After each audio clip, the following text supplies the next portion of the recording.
जानिए कहानी IAS doctor Ranjit Singh की। दादाजी ने कह दिया था, बनना है तो आईएएस बनो, नहीं तो करते रहना खेती। बचपन से ही ठान लिया था, करेंगे कुछ बड़ा ही। जिस कक्षा में पढ़ते उससे 2 क्लास आगे का कर लेते थे कोर्स पूरा। शिक्षकों की गैर मौजूदगी में सीनियर छात्रों को भी पढ़ा देते थे सब विषय। जब आईएएस बने तो मिला गुजरात कैडर, वहां भी बिहार का नाम खूब किया रोशन। बिहार आए तो बन गई अलग ही पहचान। ट्रांसफर होता तो आंसुओं से विदाई देती जनता।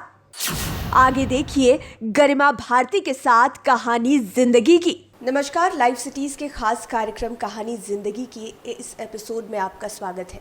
इस वीडियो में हम आपको बिहार के उस आईएएस अधिकारी से मिलवाने जा रहे हैं जिनके तबादले पर लोग रो गए थे। लोग चाहते थे कि वो एक विभाग से दूसरे विभाग में ना जाए। सोशल मीडिया पर एक जंग सी छिड़ गई थी कि सर आप मत जाइए, और इनकी ज़िंदगी की कहानी को हम आगे जानेंगे। हम बात कर रहे हैं आईएएस अधिकारी डॉक्टर रंजीत सिंह की। सर, आपका लाइव सिटीज़ में बहुत बहुत स्वागत है। थैंक यू सो मच ये अपॉर्चुनिटी देने के लिए और ख़ासतौर से बिहार के युवाओं को अपनी बातें पहुंचाने के लिए। सर, आपकी ज़िंदगी की कहानी पर जाने से पहले मैं इसी किस्से से शुरू करना चाहूँगी। मुझे याद है प्राथमिक शिक्षा निदेशक से जब आपका तबादला हुआ पंचायती राज विभाग में, तो सोशल मीडिया पर बिल्कुल लोग अपनी अपनी बातें लिख रहे थे कि आप मत जाइए। सर, आखिर वो क्या जादू है आपका, लोग इतने ज़्यादा आपसे कैसे जुड़ जाते हैं? देखिए, अब जब सरकार में आप काम करते हैं तो सरकार जहां फिट समझती है वहां पे आपकी जो है ट्रांसफ़र की जाती है। और निश्चित रूप से चूँकि पंचायत का इलेक्शन था तो मुझे लगता है कि इसके लिए यहाँ शिफ्ट किया गया होगा। और तबादले जो है वो तो रेगुलर है कि वो चलता रहता है। एक बात ज़रूर है कि जहाँ मैं रहता हूँ वहाँ मेरे काम का जो शैली है वो इस तरह का है कि मैं लोगों से जुड़ता हूँ, कनेक्ट करता हूँ और जो उनकी समस्या है उनको सामने से पिक करता हूँ। जब उनके समस्याओं को सामने से पिक करके जब सोल्व करता हूँ तो निश्चित रूप से उनको ऐसा लगता है कि शायद मैं बेटर करता हूँ। और चूँकि अभी टीचर रिक्रूटमेंट का प्रोसेस चल रहा था और मैंने काफ़ी ट्रांसपेरेंसी के साथ वहाँ पे वर्क स्टार्ट करवाया था, जिसमें कि 360 डिग्री के लेवल पे हमारी जो है सो मॉनिटरिंग हो रही थी। एक तरफ कोई भी जहाँ भी काउंसलिंग हो रहा था वहाँ हम लाइव स्ट्रीमिंग करवा रहे थे और साथ में हम अपने यूट्यूब चैनल से भी जुड़े हुए थे, जिसमें कि कोई भी स्टूडेंट या फिर कैंडिडेट्स हमें डायरेक्ट कांटेक्ट कर पा रहे थे कि सर मुझे यहाँ घुसने नहीं दिया जा रहा है, या सर्टिफिकेट मेरा देखिए गलत कर दिया है, या कोई भी प्रॉब्लम। तो हम यहाँ से डायरेक्टली जो है कनेक्ट कर पाते थे। वहाँ जो भी लाइव स्ट्रीमिंग कर रहा है उसको मैं उस सेंटर पे पहुँचता था यहाँ से बैठे बैठे, और फिर बोलता था कि पीछे देखिए, पीछे जो है कोई बैठा हुआ है, वो देखिए बैग वाला है या काला शर्ट पहने हुए आप हैं, आप ही हैं, ये हम ही हैं आप। मैं उससे कनेक्ट करके अधिकारियों से डायरेक्ट करवाता था। तो वो बहुत ही अलग अनुभव था, जिसमें कि बिहार के सभी जो लगभग यूथ थे वो डायरेक्टली कनेक्टेड थे। इसी वजह से शायद उन्होंने ऐसा सोचा होगा कि मेरे जाने से, लेकिन कोई भी अधिकारी जहाँ भी होते हैं वो बेहतर करते हैं। और अभी भी जो है वो टीचर रिक्रूटमेंट का प्रोसेस बहुत बेहतर हो रहा है। तो शायद इसीलिए से लोगों ने ये ट्विटर कैंपेन चलाया था और मुझे लगता है कि काफ़ी ट्रेंड उन्होंने कराया था और सबकी भावना थी इसलिए। लेकिन सरकार के साथ हमेशा जो है तो पॉजिटिव वे में हम लोग को काम करना होता है और ऐसा ही काम किया जाता रहता है। लोगों के दिल में एक जगह बना लेना बहुत बड़ी बात है। पैसे कमाना, इज्जत कमाना, ये अलग चीज़ होती है। और वो बिल्कुल मैं जब आपसे बात कर रही हूँ तो मुझे ये चीज़ महसूस हो रही है कि आप कैसे लोगों से मतलब एक डर होता है ना किसी आईएएस अधिकारी से बात करने का, वो मुझे भी सचमुच में नहीं लग रहा है। और जो लोग आपसे मिलने आ रहे हैं, मैं कुछ देर से यहाँ बैठी हुई हूँ तो मुझे लग रहा है। अब आपकी कहानी की बात करते हैं। आपने शुरुआत किस तरह से की? और मैंने सुना है कि आपने इंटरमीडिएट में बायोलॉजी लिया था और फिर अचानक से आईएएस, कैसे पढ़ाई लिखाई शुरू?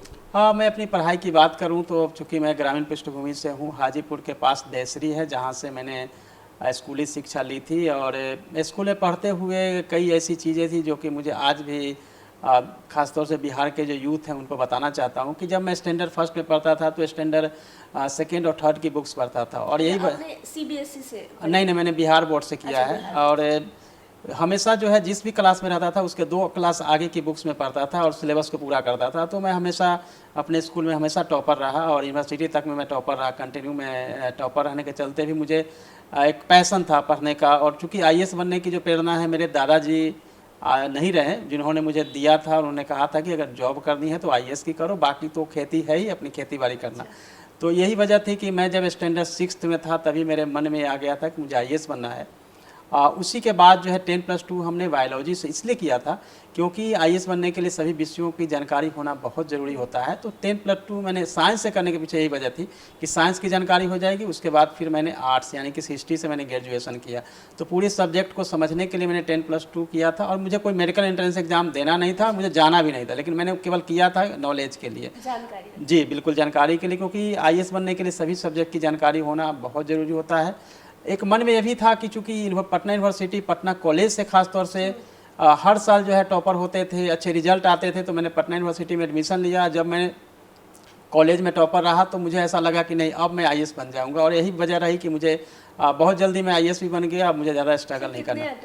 अटैम्प्ट अगर सीरियस अटैम्प्ट 3 अटैम्प्ट थे। पहले अटैम्प्ट में मैं इंटरव्यू तक पहुंचा था और पहली बार मैंने दिल्ली देखा था जब मैं गया था इंटरव्यू के लिए। सेकेंड टाइम ऐसा रहा अनफॉर्चुनेटली कि मैं प्रीलिम्स भी क्लियर नहीं कर पाया था, और ये वजह ये भी रही कि फर्स्ट अटैम्प्ट में जब इंटरव्यू दे के आते हैं तो 10 दिन का ही अंतर था, और 10 दिन तक दोस्तों ने ऐसा मुझे बना दिया कि मैं आईएएस बन गया, और मैं भी थोड़ा घूमने फिरने लगा। और फिर प्रीलिम्स मैंने गंवाया। प्रीलिम्स गंवाने के बाद फिर मैंने थर्ड अटैम्प्ट के लिए फिर प्रयास किया, और थर्ड अटैम्प्ट में मैं चूँकि रिटर्न में बहुत मार्क्स मैंने लाए थे। फर्स्ट अटैम्प्ट में चूँकि इंटरव्यू में मार्क्स कम आया था, इसलिए मैंने मेंस पर ज़्यादा फोकस किया, और मेंस में अच्छे मार्क्स रहे, बहुत अच्छे मार्क्स रहे, जिसके चलते मैं 49th रैंक लाया था। उस समय मुझे जो याद है उसमें 4th रैंकर मैं था पूरे ऑल इंडिया में रिटर्न में। इंटरव्यू में चूँकि फिर से कम रहा 156, तो मुझे 49th रैंक बना था। बट इतना ज़रूर है कि मैंने तैयारी के दरमियान जो है ख़ास तौर से मैंने दिन रात पढ़ाई पे बहुत फोकस रखा, पूरी पढ़ाई की। मैं इवन कि जो मेरे सीनियर्स है स्कूल की मैं बात करूं तो सीनियर क्लास में भी मुझे जो है पढ़ाने के लिए भेजा जाता था टीचरों द्वारा, और उस समय में तो मेरी कद थोड़ी छोटी थी, तो बेंच लगा दिया जाता था जिसमें मैं खड़ा होकर सीनियर को पढ़ाता था। आधा सीनियर तो मेरा गायब हो जाते थे कि मैं जूनियर हूँ कैसे पढ़ाने जाऊँगा, लेकिन आधे क्लास ऊपर या 2-3 क्लास ऊपर मैं जब 9th क्लास में था तो टीचर का ट्रांसफ़र हुआ था उस समय। टीचर कम हो गए थे, तो प्रिंसिपल या 2-3-4 टीचर थे, वो मुझे सीनियर्स क्लास में हमेशा 10th में पढ़ाने के लिए 4-5 सेक्शन देसरी हाई स्कूल में था, तो वहाँ मुझे पढ़ाने के लिए भेजा जाता था, मैं पढ़ाने जाता था। और आधे चूँकि मैं जूनियर था तो आधे तो भाग जाते थे, लेकिन आधे जरूर मेरे से पढ़ते थे, क्योंकि मैं जब 8th स्टैंडर्ड में था तब तक मैंने बोर्ड का कंप्लीट कर चुका था पूरे। हाँ, मैं पढ़ रखा था, इसलिए मुझे थोड़ा सा आसानी हुई। इवन 10+2 अगर मैंने किया था बायोलॉजी से, तो मैंने उसके पैरेलल जो है हिस्ट्री, इकोनॉमिक्स सभी सब्जेक्ट 10+2 का ही मैंने पढ़ रखा था एडवांस में। और इसकी प्रेरणा जो है मेरे गाँव में एक रविंद्र शाह हैं जो कि किसी कारण से आगे पढ़ाई नहीं कर सके, उन्होंने मुझे बताया था। वो सत्य है या नहीं कहानी मुझे पता नहीं, लेकिन डॉक्टर राजेंद्र प्रसाद भी ऐसे ही करते थे। भारत के पूर्व राष्ट्रपति थे, जो एक क्लास के जिस क्लास में होते थे उससे 2 क्लास आगे किताब पढ़ते थे। तो कहीं ना कहीं वो सही हो या गलत हो आई डोंट नो, बट उन्होंने प्रेरणा जरूर दिया था। वहीं से मेरी प्रेरणा मिली कि मैं आगे की क्लास की हमेशा बुक्स जो है पढ़ता रहता था। इवन 10+2 बायोलॉजी करते हुए मैंने लगभग जो है ग्रेजुएशन के सभी सब्जेक्ट कवर कर रखा था। आपके जो स्कूल के सीनियर्स थे वो आपके इस प्रतिभा पर आश्चर्यचकित होते थे या फिर आप पे गुस्सा करते थे, बुली करते थे कि ऐसा क्यों करता है ये? नहीं, जनरली जो है वो चूँकि आप समझ लीजिए कि आप कम एज में होते हैं तो लोग प्यार ही देते हैं, गुस्सा नहीं करते हैं। जब मैं ग्रेजुएशन के बाद फर्स्ट ईयर में ही था एमए के, तो मैं तब तक जो है सो नेट जेआरएफ कर लिया था। तो सीनियर सब मेरे से पूछने आते थे कि कैसे आपने, जो मेरा तो नेट भी नहीं होता है, आपने जेआरएफ कर लिया। तो ये सब कुछ ऐसी चीज़ें थी जो मुझे हमेशा प्रेरित करता था कि सीनियर्स हो या बैचमेट हो, वो हमेशा बोलते थे कि आप कैसे पढ़ते हो, कैसे लिखते हो। और ये मेरे को पता नहीं धुन सवार था कि मैं कंटिन्यू 6-6 घंटा तक लिख सकता था। ये मतलब मेरे लिखना 6 आवर्स मैं कंटिन्यू लिखता था, क्योंकि एग्जाम में 3 घंटा लिखना होता है ग्रेजुएशन में। तो मैंने कहा कि मुझे टॉप करना है तो क्या करना हो, 6 घंटा में लिखता था कंटिन्यू। तो एक प्रैक्टिस जो होती है वो इस तरह की होती है। और ये मैं बातें इसलिए बता रहा हूँ कि आज के जो हमारे यूथ हैं वो इस बात को सुने, समझे और उसी के हिसाब से उसको इम्प्लीमेंट करें, तभी जो है आप लाइफ में सक्सेस कर सकते हैं। जी, मैं नहीं पूछूंगी कि आप कितने घंटे पढ़ते थे, क्योंकि जो व्यक्ति 1 क्लास से 2 क्लास आगे के लिए पढ़ा, आप सोते कितने घंटे थे जब आप आईएएस की? देखिए, सोने की जहाँ तक बात है तो 2-3 बातें मैं बताऊंगा। सोने का जो टाइम है मैं सबको बोलूँगा कि कम से कम 6 से 8 घंटा सोना जरूर चाहिए। उसमें से मैं टाइम पढ़ने खेलने में भी निकालता था। मैं अच्छा स्पोर्ट्समैन भी अभी भी हूँ, पहले भी था। क्रिकेट, बैडमिंटन जो है मेरे फेवरेट गेम्स रहे हैं। अच्छी स्विमिंग मुझे आती है, क्योंकि मैं जहाँ से हूँ गांव से, मेरे घर के बिल्कुल बगल में एक बड़ा सा तालाब है जिसमें कि मैं तैरना सीखा था। बाद में तैराकी मेरी हॉबी में है। तो स्पोर्ट्स में भी मैं पीछे नहीं रहा, मतलब मेरे मन में हमेशा था कि जिस भी फील्ड में मैं रहूँ मैं टॉप पे रहूँ, और यही वजह रही कि मैं फिजिकली फिटनेस भी रहा मेरे में, और मैं पढ़ने में। घंटे की बात करें तो ये आदत मुझे लगी थी कि मैं एक डायरी लेखन करता था और डायरी में लिखता था आज मैंने कितना पढ़ा। रात के 11 बजे 12 बजे मैं पूरा कैलकुलेट करता था कितना, तो मैक्सिमम जो है 16 घंटा तक मैंने पढ़ा है, ये मुझे याद है। 16 घंटा से ज़्यादा मैं कभी नहीं पढ़ा, मिनिमम 2-3 घंटे जरूर मैं पढ़ता था। पढ़ने घंटे से नहीं, बल्कि आप कितना ज़्यादा याद करते हैं, आपको कितना ज़्यादा कंसंट्रेशन होती है, वो ज़्यादा जरूरी होता है। क्योंकि अगर 16 घंटा हम पढ़े और मेरा मन जो है उसके साथ नहीं लगा हो, तो एक तो हेल्थ जो है आपका वो होगा, आप कंप्रोमाइज़ करेंगे हेल्थ को, आपकी जो हेल्थ है वो आपको डाउन होगी। पढ़ेंगे अगर आप पूरी मन से, तो 2 तरह की होती है। एक तो आप पढ़ते हैं उसमें आपको पूरी तरह से आप बिल्कुल उसमें घुस जाते हैं, आपको याद होता है, और पढ़ते समय जब आप बहुत खुश होकर, बहुत ही उत्साहित होकर पढ़ते हैं, तो योगा भी होती है। जनरली लोग योगा मॉर्निंग में करते हैं, लेकिन मैं हमेशा पढ़ाई करते हुए अगर प्रफुल्लित होकर पढ़ते हैं तो आपका समझिए कि ब्रेन जो है और ज़्यादा डेवलप करता है, और आप ज़्यादा प्रफुल्लित होते हैं, आपका हर ऑर्गन जो है बॉडी का और बेटर करता है। तो पढ़ाई को इस तरह से करें कि आपको और अंदर से जो है से एक दिव्य आपको जो है सो ऊर्जा मिले। वो दिव्य ऊर्जा जब आपको मिले पढ़ाई में, तब समझिए कि सही डायरेक्शन में आप पढ़ाई कर रहे हैं। अदरवाइज जो है बोर या बर्डन बना के पढ़ाई करेंगे तो वो आपको फ़ायदा भी नहीं देगा, आपको हेल्थ भी है आपको कंप्रोमाइज़ करेगा। ये तो आपकी बात हो गई। आपने कई लोगों को बनाया भी है। सुपर 50 की बात करें तो वो कैसा चल रहा है और वहाँ पर आप कैसे समय दे पाते हैं?